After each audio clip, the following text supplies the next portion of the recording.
Boa tarde a todos. Vamos começar mais uma atividade síncrona do nosso curso de eletromagnetismo. Como sempre, e assim que o Google me disponibilizar essa atividade que está sendo gravada, eu vou colocar no meu canal do YouTube e colocarei o link no Moodle, no tópico referente às atividades síncronas. E também colocarei aqui as páginas com as minhas contas digitalizadas logo abaixo. Então, vocês podem tirar dúvidas, seguir, se for necessário consultar depois, sem problema algum. Se vocês tiverem qualquer dúvida, podem me interromper sem problema algum pelo microfone, ou podem escrever no chat. Eu estou com a tela do meu notebook aberta aqui do lado. E eu decidi hoje falar sobre um tópico que eu infelizmente, eu não gravei uma videoaula que eu achasse adequada, né? Eu tentei gravar, mas não consegui explicar muito bem. Então, eu vou explicar agora esse tópico que caiu na última lista que eu passei, que é a classificação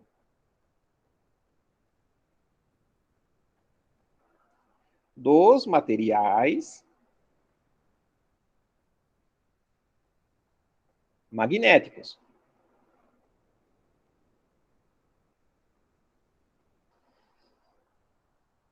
Se você entendeu a classificação dos materiais elétricos, que nós tínhamos lá os materiais ferroelétricos, nós tínhamos os materiais polares e apolares, assim, o raciocínio em que nós mexemos, né, com as constantes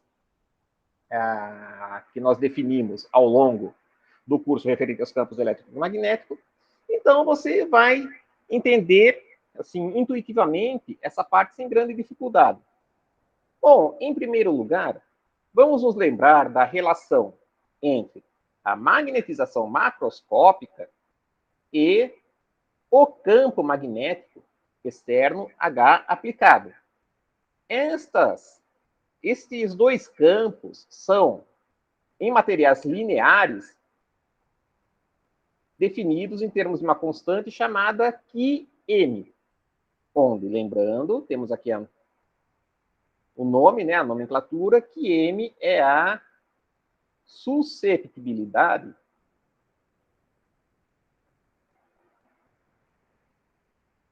magnética.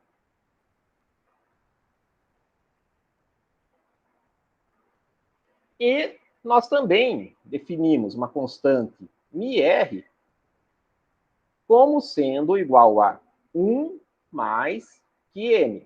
Vocês podem lembrar que este μr surge quando nós substituímos este m naquela expressão que relaciona os campos H, B e M.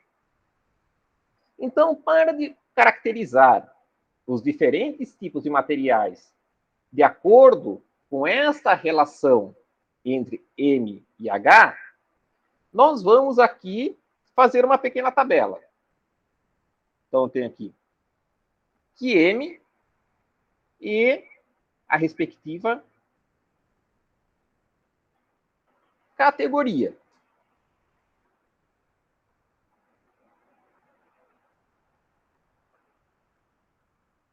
Então, vamos supor que nós tenhamos Qm igual a zero. Se eu aplico um campo magnético no material, eu não tenho magnetização. O M será zero, porque o Qm é zero. Eu não tenho nenhum comportamento anômalo do material com um campo magnético. Então, isso aqui é simplesmente um material não magnético. Talvez, até onde nós podemos perceber, assim, em termos palpáveis, a maioria dos materiais à nossa volta é não magnético. Isso é uma boa aproximação, porque se você aproximar um ímã de um plástico, da mesa, da madeira, da escrivaninha, eu não vou ter nenhum efeito. O ímã não será atraído nem repelido por esses materiais. Se nós temos um Qm menor do que zero, que significa menor do que zero? Significa que a magnetização terá sinal contrário ao do campo magnético externo. Ou seja, este material será repelido pelo campo magnético. Eu teria a magnetização e o campo magnético com sentidos contrários. Neste caso, nós temos um material diamagnético.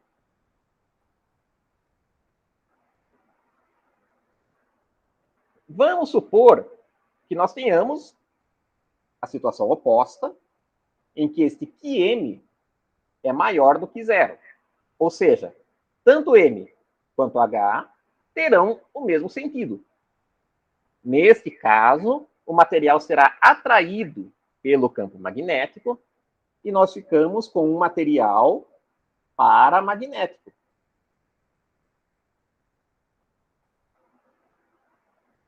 Agora, pode acontecer, aqui nós temos os três casos.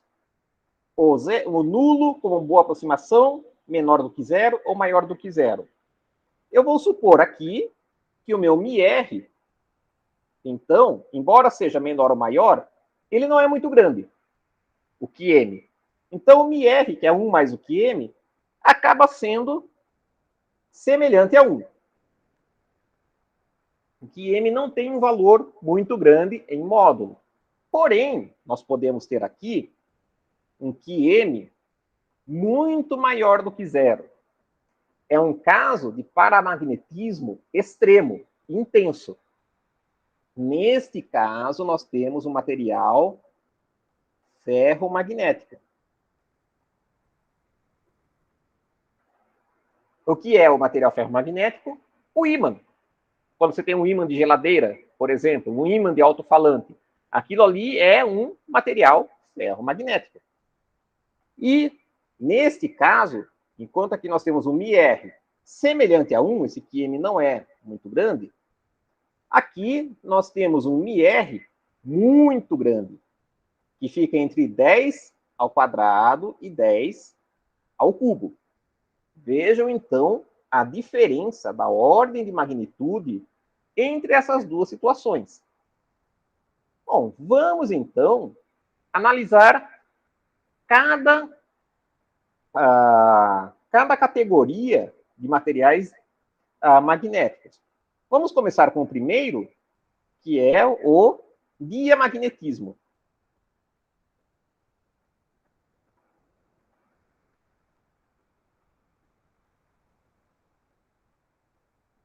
Ele está associado a uma repulsão pelo campo magnético B. E este fenômeno está associado ao movimento orbital dos elétrons em torno dos núcleos atômicos.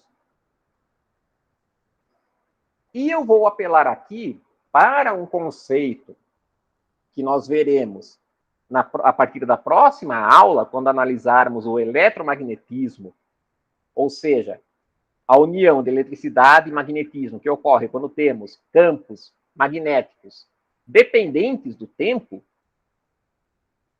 que envolve a lei de indução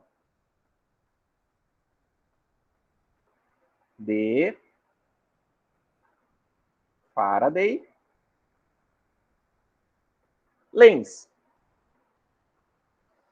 Então, vamos considerar aqui o núcleo atômico.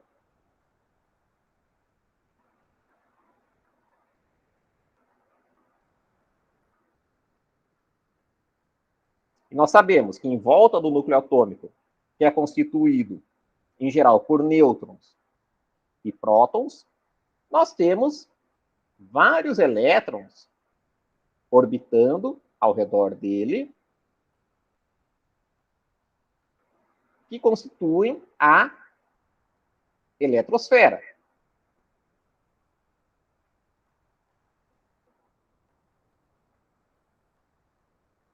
Quantos elétrons nós temos? Em geral, para átomos, que são entidades neutras, nós temos o mesmo número de elétrons e de prótons no átomo. Quando nós temos aqui, vejam, o que nós temos aqui? Elétrons em um dado movimento. Vamos supor que estejam se movendo nesta direção, no sentido horário. Isso, na verdade, constitui espiras de corrente elétrica.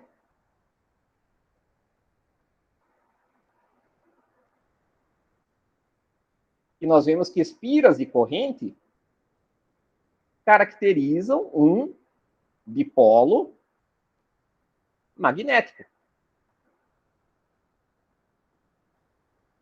Aqui, adotando o sentido convencional da corrente, ou seja, o sentido oposto ao movimento real dos elétrons, nós temos uma corrente no sentido anti-horário em cada espira. Vamos agora aplicar um campo magnético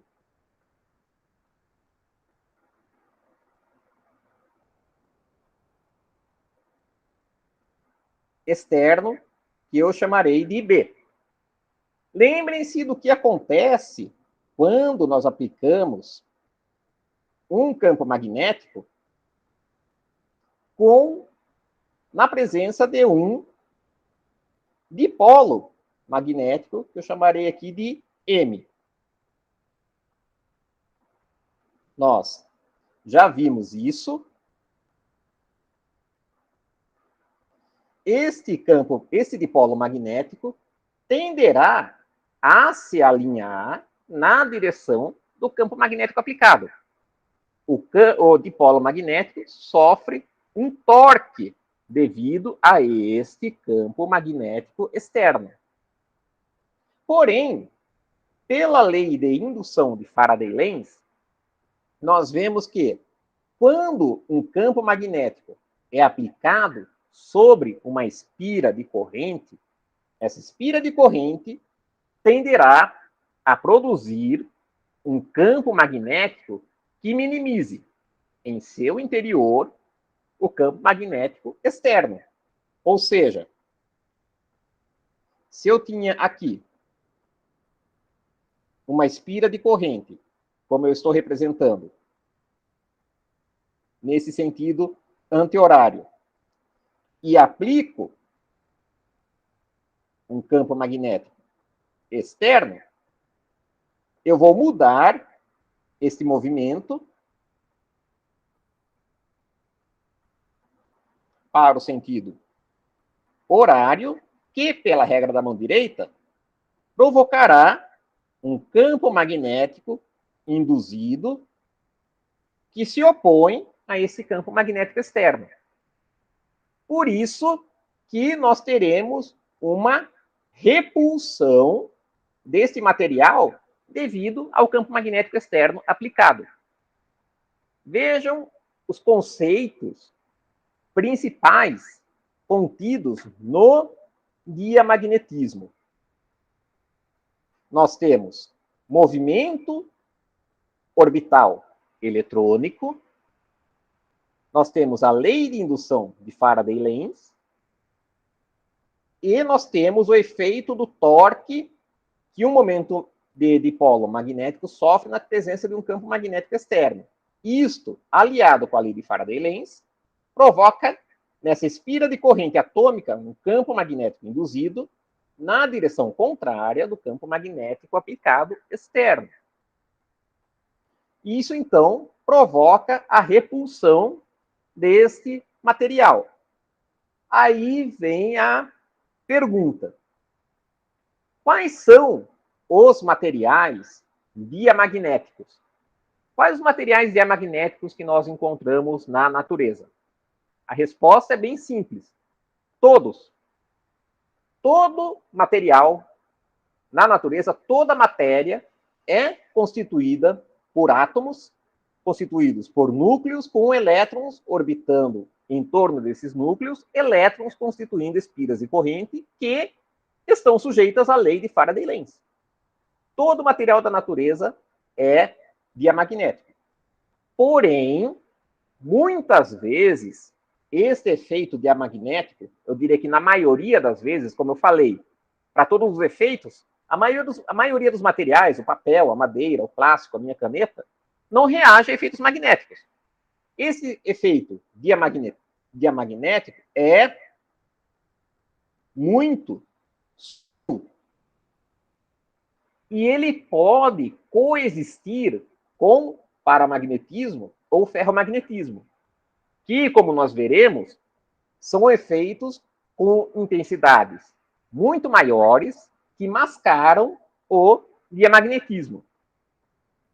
Existe uma exceção.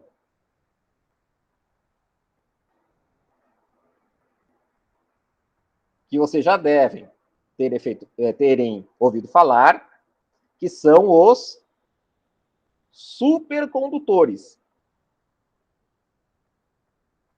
Eles apresentam um diamagnetismo extremamente intenso, em que nós temos, em geral, esse QM igual a -1. Então, nós temos o MIR igual a 0. Porém, a supercondutividade só é observada até o momento em baixíssimas temperaturas. Acho que o recorde de supercondutividade obtido até hoje, eu não sei, eu diria que é de 100 graus Celsius negativos. É um efeito assim com uma ampla aplicabilidade tecnológica e é uma corrida tecnológica. Aquele que primeiro conseguir observar a temperatura ambiente, um efeito de supercondutividade, olha, seria daria origem a fortunas para o país, para o laboratório, para o pesquisador, no mínimo ganharia um Nobel. Agora, vamos ao segundo efeito, que é o paramagnetismo. Deixa eu me organizar aqui.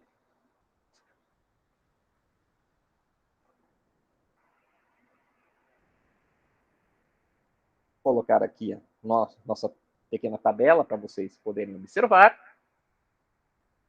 Com o paramagnetismo,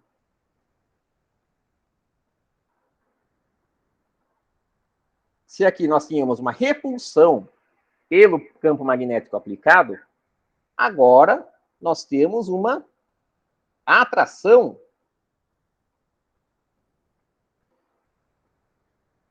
pelo campo magnético.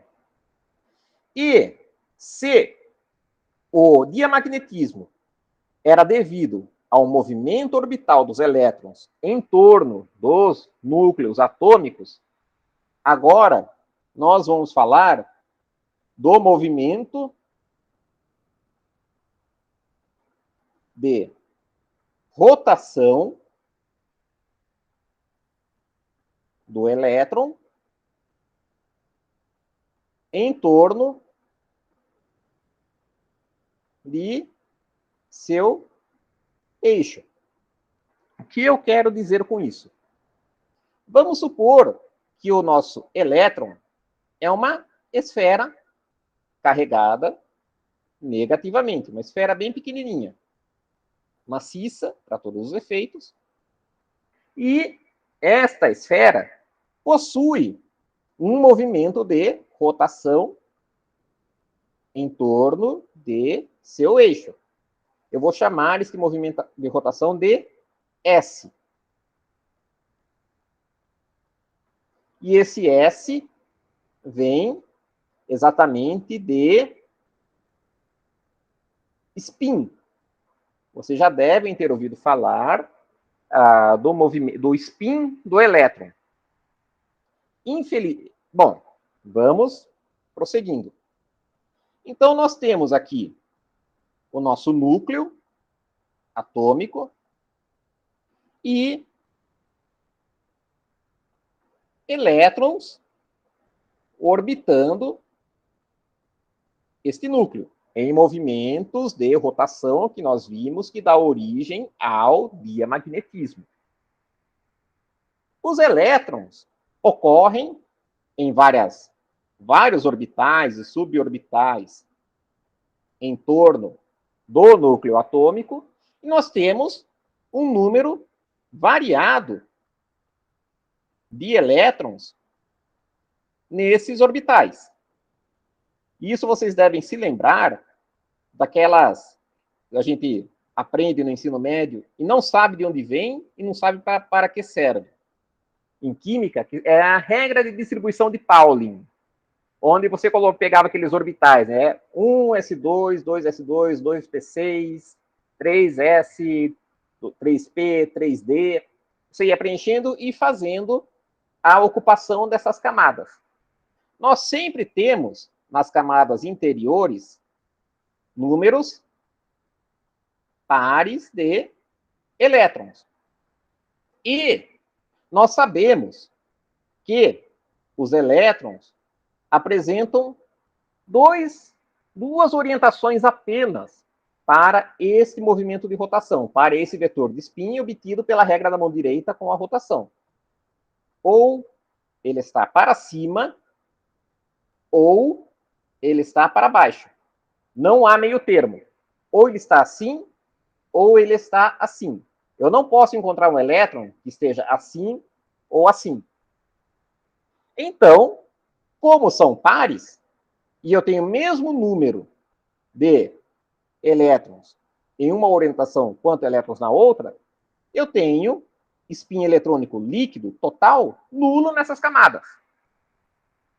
Porém, eu posso, na camada mais externa, ter um número ímpar de elétrons, e eu teria um dado elétron que está sobrando aqui com um spin numa dada direção. Este é chamado de elétron desemparelhado. Ora, o spin, como nós estamos vendo, é uma carga, uma distribuição de cargas em rotação. Nós podemos associar a um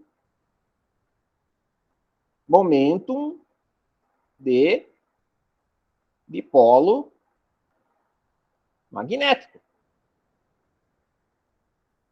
Isso significa que, quando eu aplicar o campo magnético neste material, esse spin desemparelhado tenderá a se alinhar na direção desse campo. Agora, nós não temos mais a lei de Faraday-Lenz, eu já vou explicar por quê. Então, o campo resultante, essa direção se dará na mesma direção do campo magnético, e nós teremos, então, a atração pelo campo magnético aplicado. Bom, vamos lá. Quando é possível medir o valor dessa rotação? Então, nós vamos medir a velocidade de rotação do elétron. Claro que você não vai ficar observando com um cronômetro e um microscópio o elétron dar uma volta em si mesmo. Você não enxerga o elétron. Você tem essas medidas por meios indiretos. São meios experimentais que, se vocês fizessem um laboratório avançado de física, por um exemplo, vocês fariam o experimento de Stern-Gerlach, que é o experimento que descobriu o spin do elétron, descobriu que o elétron só tem duas posições possíveis para o spin. Então, nós medimos essa velocidade, que é C, que é V. E nós temos também como estimar, como medir o tamanho e, consequentemente, o raio do elétron. Se eu tenho V e tenho R, eu posso calcular a velocidade de rotação. Posso calcular quanto que um ponto está se movendo na extremidade do elétron. Bom, se você conciliar esses dois dados, você verá que a razão V sobre C, onde C é como nós designamos a velocidade da luz, vem do latim celeratio, nós vamos ver que isto é muito maior do que 1. Isso significa que se eu medisse, na verdade, eu meço o ômega, né? Que é aquela frequência de rotação. E eu meço o R. Se eu tenho que ômega é igual a V sobre R, eu tenho como obter o V, e eu chego à conclusão de que esse V é muito maior do que a velocidade da luz no vácuo. Isto é proibido. Essa é uma violação da relatividade. A teoria de Einstein e outros sobre objetos que se movem em velocidades comparáveis às da luz no vácuo. É um postulado fundamental. Você não pode ter na natureza partículas que se movam com uma velocidade que seja maior do que a da luz no vácuo. Então, isso significa o quê? Nós estamos medindo uma dada frequência angular ômega. Nós temos como medir o tamanho do elétron. Significa que esta nossa imagem do elétron como uma esfera em rotação não é válida. É uma imagem pictórica falsa. Então, nós simplesmente damos a esse elétron um grau de liberdade S, corresponde a um momento angular, mas nós não sabemos o que é esse elétron. Ele é uma entidade que não pode ser imaginada em termos materiais, como eu fiz aqui. Por isso que nós não falamos mais em lei de indução de Faraday. E, claro, que assim, esses efeitos só podem ser explicados perfeitamente através da mecânica quântica. Porém, nós sabemos o seguinte: em um dado material, nós temos, paramagnética, nós temos uma estrutura cristalina.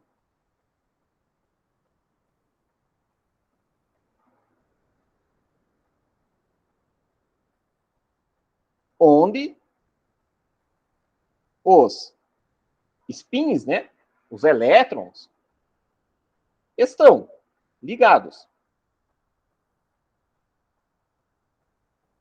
Conforme eu aumento a temperatura desse material, eu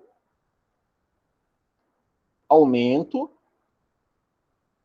a vibração térmica da rede cristalina. Se eu estou aumentando a vibração, se eu estou bagunçando o meu material com a temperatura, eu estou dificultando o alinhamento destes elétrons desemparelhados. Isto significa que se eu aumento a temperatura, eu tendo a diminuir a magnetização. Claro que, por outro lado, se eu tenho meu material e eu aumento o campo magnético externo, é óbvio que eu terei um alinhamento mais eficiente desses spins, desses elétrons desemparelhados. Então, eu posso escrever uma lei fenomenológica para a magnetização como sendo proporcional ao campo magnético e inversamente proporcional à temperatura. Esta proporcionalidade é dada por uma constante C maiúsculo, que é chamada de constante de Curie, em homenagem ao Pierre Curie. Ele foi um químico e físico do final do século XIX, início do século XX, e ganhou, inclusive, o Nobel pela análise que ele fez em materiais. A esposa dele foi ilustre, a Marie Curie, Marie Skłodowska, que ela era polonesa, que ganhou o Nobel de Química. Os filhos, com experimentos relacionados à radioatividade, eles descobriram 2 elementos químicos, o rádio e o polônio. O polônio, inclusive, foi chamado de polônio em homenagem à Polônia, que era a pátria, o país da Madame Curie. Inclusive, se vocês se interessarem pela história dela, há um filme no Netflix muito bacana sobre a vida da Madame Curie. Ela era uma cientista assim, que foi de ponta na época. Também uma das fundadoras da mecânica quântica, da química quântica. Ela frequentava os mesmos ambientes que Einstein, Planck, Bohr. O Einstein tinha um grande respeito por ela. Dizia que ela era a única pessoa que não foi corrompida pela fama. E, claro que, num tratamento quântico, nós podemos deduzir uma fórmula bem mais precisa para essa dependência entre a magnetização, o campo magnético, e a temperatura. Bom, nós já analisamos o diamagnetismo, que implica em uma repulsão do campo, que é devido ao movimento orbital dos elétrons em torno do núcleo atômico.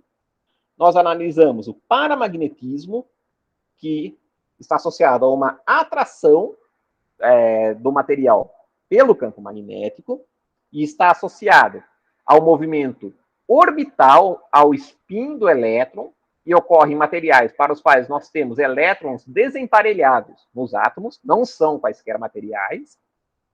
Como eu falei, esses 2 efeitos podem coexistir.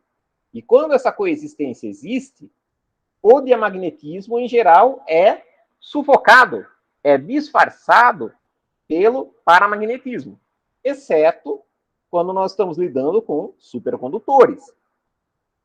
Falta nós falarmos do ferromagnetismo.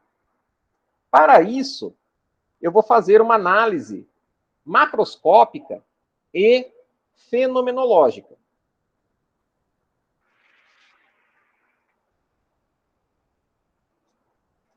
Lembrando, como eu falei,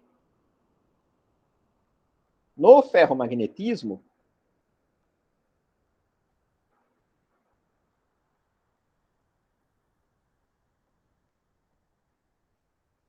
nós temos uma atração forte com o campo magnético que eu estou aplicado.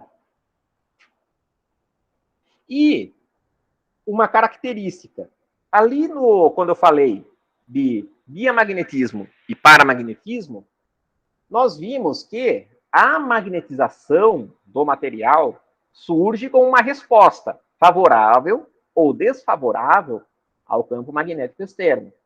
Aqui nós temos uma magnetização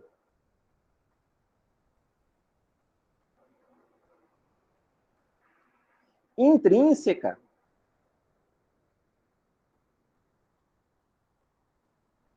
ou pré-existente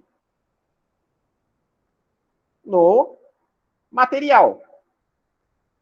O ímã possui uma magnetização pré-existente sem você se preocupar em submetê-lo a um campo magnético. Você compra o ímã já pronto e ele mantém a magnetização dele, ele é atraído por certos materiais de qualquer forma. E essa magnetização intrínseca pode ser diferente em várias regiões do material. Estas regiões nós chamamos de domínios magnéticos. Por um exemplo, vamos supor que nós tenhamos um dado material, ferromagnético. Em uma dada região, eu vou ter uma dada magnetização, vários momenta magnéticos nessa direção. Eu estou assinalando aqui, para a esquerda. Isso significa que eu tenho uma magnetização total nessa direção. Porém, eu posso simplesmente ter uma mudança brusca e nesse material, nessa placa de material ferromagnético, eu vou ter aqui agora uma magnetização no sentido oposto.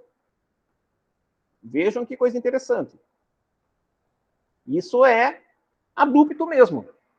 Eu tenho aqui uma magnetização resultante nesta direção. Da mesma forma, eu posso ter magnetização aqui em cima no sentido oposto. Ou seja, eu tenho uma magnetização na mesma direção dessa região aqui. E aqui embaixo eu posso ter a magnetização também no sentido oposto. Tanto dessa região aqui em cima, quanto dessa região do lado.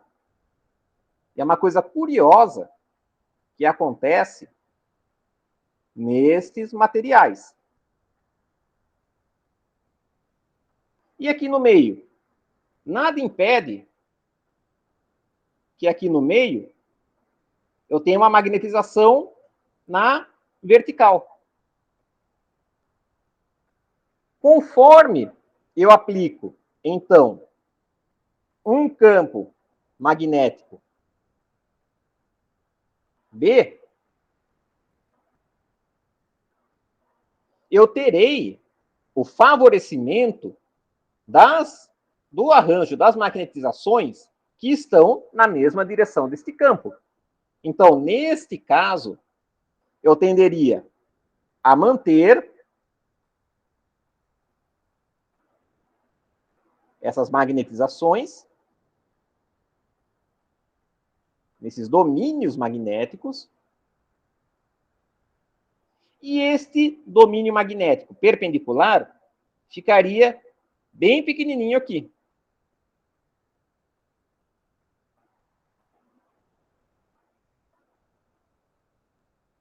Essa é uma característica do que acontece quando nós submetemos um dado material ferromagnético a um campo magnético externo. Se eu somar todas essas magnetizações dessas regiões, eu teria a magnetização total do meu material. Eu vou obter, então, uma curva deste tipo. Eu tenho aqui a magnetização, eu tenho aqui o campo magnético, eu vou somar todas essas magnetizações do material. Então, o que acontece? Conforme eu aplico o campo magnético, a minha magnetização tende a crescer. Eu tendo a privilegiar cada vez mais essas magnetizações no sentido do campo magnético. Até que esses domínios aqui desaparecem e eu não tenho mais o que alinhar. Então, eu atinjo uma dada magnetização de saturação.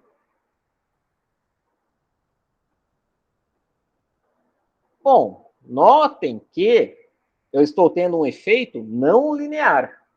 Eu estou, com um dado campo magnético, desaparecendo com essas orientações que são perpendiculares. Então, aquelas expressões que nós obtivemos para a magnetização diretamente proporcional ao campo magnético e o campo magnético B proporcional também a H, nesses materiais, não são mais válidas. Agora vamos falar de uma outra característica destes materiais ferromagnéticos.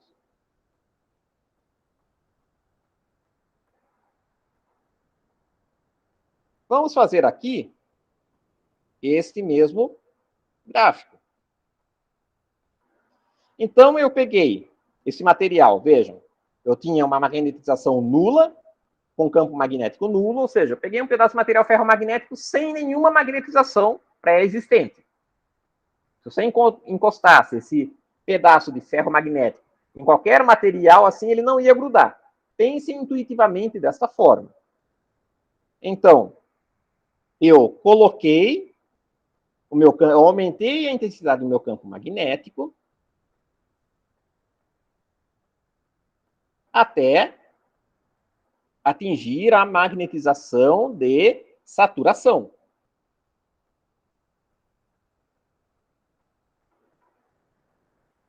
É exatamente a curva que eu tenho aqui. Vou chamar esse valor de MSAT. Então, esse aqui é o nosso primeiro procedimento. Agora, vamos supor que eu diminua novamente a intensidade deste campo magnético que eu estou aplicando no material. Bom, intuitivamente, você deveria pensar, essa magnetização diminuirá com B, seguindo esta minha curva inicial. Porém, curiosamente, não é isso que nós observamos nesses materiais. Conforme eu vou reduzindo a intensidade do meu campo magnético, a magnetização começa a reduzir, porém, ela atinge, quando eu tenho campo magnético nulo, um valor diferente de zero. Vejam o que acontece aqui neste ponto. Eu tenho o campo magnético nulo, porém, a minha magnetização no material é diferente de zero. Por isso que você compra pedaços de ímã. Eu magnetizei aquele material, tirei o campo magnético, ele teve sua magnetização diminuída, mas ainda é diferente de zero. O que eu tenho de fazer para diminuir essa magnetização a zero? Eu tenho de aplicar um campo magnético no sentido oposto, para forçar esses domínios magnéticos a voltarem para o alinhamento inicial. Ou seja, eu aumento esse campo magnético, porém, no sentido contrário. Esse aqui nós temos B negativo. Ou seja, eu inverti o sentido do campo magnético. Então, com as setas, né? Primeiro nós atingimos do nada a magnetização de saturação, diminuímos o campo magnético até zero, porém obtive uma magnetização diferente de zero. Eu quero zerar a magnetização desse material. Então, vou aplicar o campo magnético no sentido oposto. Então, de fato, eu alcancei aqui o M igual a zero, como eu queria. Porém, eu tenho agora um campo magnético externo diferente de zero. Eu ainda estou com essa amostra imersa em um campo magnético. Vamos agora continuar aumentando esse campo magnético. O que acontecerá? Eu vou cada vez mais aumentar a minha magnetização, porém agora no sentido oposto ao inicial. Até que eu atinjo uma nova magnetização de saturação.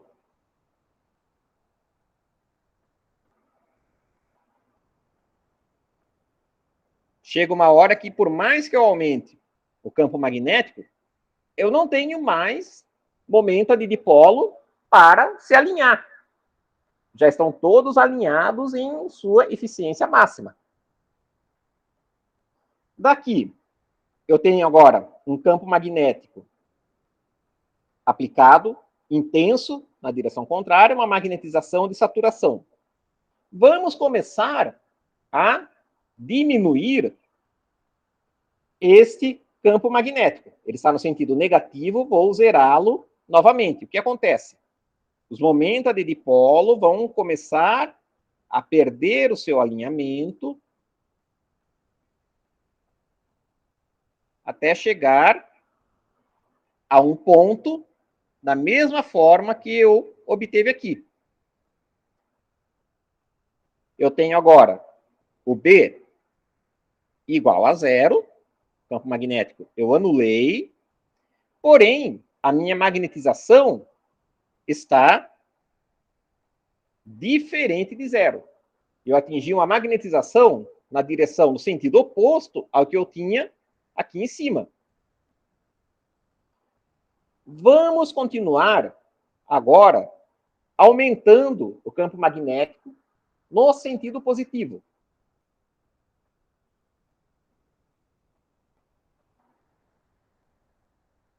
Eu vou diminuir o alinhamento desses momentos de dipolo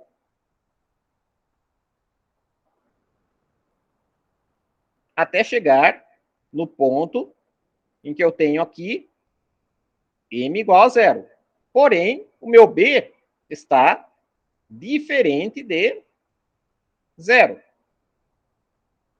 O que acontece se eu aumentar mais uma vez o B? Continuar aumentando. Eu vou atingir a magnetização de saturação. Vejam que eu não tenho o mesmo caminho inicial percorrido depois que eu atingir a primeira magnetização de saturação. E eu posso ter outras diferenças aqui conforme eu vario os campos magnéticos. Veja que esses campos, assim, estão deslocados da origem. Eles estão atrasados. Essas curvas, M em função de B, para materiais ferromagnéticos, são chamadas de curvas de histerese, que significa exatamente atraso em latim. Então, durante todo esse processo que eu submeti esse material, evidentemente, houve dissipação de energia. Eu tenho energia sendo enviada, sendo perdida para o campo magnético externo ou sendo recebida do campo magnético externo. Isso significa que, nesse processo, eu estou variando a temperatura do material. Bom, isso é o que eu tinha preparado para falar para vocês hoje. Espero ter sido claro. Se vocês têm qualquer dúvida, fiquem à vontade para falar, para se manifestar. Tranquilo, professor. Tranquilo também, professor. Vocês já tinham visto isso? Materiais paramagnéticos, diamagnéticos? Eu apresentei um seminário hoje sobre isso. A gente está Que ótimo. fazendo materiais e equipamentos elétricos, aí a gente está vendo isso também. Ah, perfeito, perfeito. Vocês chegaram a fazer algum tratamento quântico disso aqui? Chegar na curva de paramagnéticos? Não, eu acho que a gente só vai aprender mesmo, assim, sabe? Os tipos de materiais. É que aquela curva que é parecida com essa, né, nos materiais paramagnéticos, vocês verão que é uma tangente hiperbólica. E quando você faz expansão em série de Taylor para campos fracos ou altas temperaturas, se tem um argumento da tangente pequeno, você chega na lei de Curie. Bom, que bom que vocês já viram isso, então. É só eles A gente viu um gráfico dos magnéticos moles e duros, a diferença deles. Certo, certo. Ah, que bom, perfeito, então. se vocês não têm nenhuma dúvida, eu posso me despedir aqui. Encerramos a nossa atividade. Fiquem à vontade. Então tá bom, professora. Até mais. Obrigada, Tá certo? professor. Boa tarde a vocês. Cuidem-se, cuidem de seus familiares. Pode Boa deixar. semana. Boa semana.